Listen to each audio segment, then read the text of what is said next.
2023-এর পুজোয় বক্স অফিসে ঝড় তুলেছিল রক্তবীজ। এবার সেই রক্তবীজের সাফল্যের ধারাবাহিকতা বজায় রাখতে আসছে তার সিকুয়েল, যা মুক্তি পাবে এবারের পুজোয়। আগেই এই সিনেমার মোশন পোস্টার নিয়ে এসেছিল প্রযোজনা সংস্থা। ছবিতে থাকছে আবির মিমি, তবে এবার নতুন খবর, আবির মিমির সাথে থাকছেন নুসরাতও। টলিপাড়ায় গুঞ্জন, এই ছবিতে ভিক্টর ব্যানার্জি এবং অঙ্কুশ কৌশানীকে দেখা যাবে, এমনকি সোহমকেও দেখা যেতে পারে।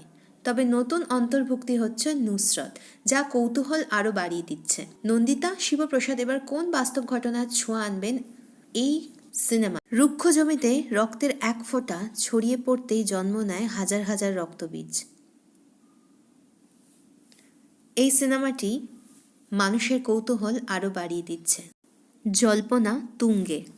রক্তবীজ খাগড়াগড় বিস্ফোরণ কাণ্ডকে কেন্দ্র করে গড়ে উঠেছিল। এবার দেখার পালা রক্তবীজ 2 কোন সত্যি ঘটনাকে পর্দায় তুলে ধরবে।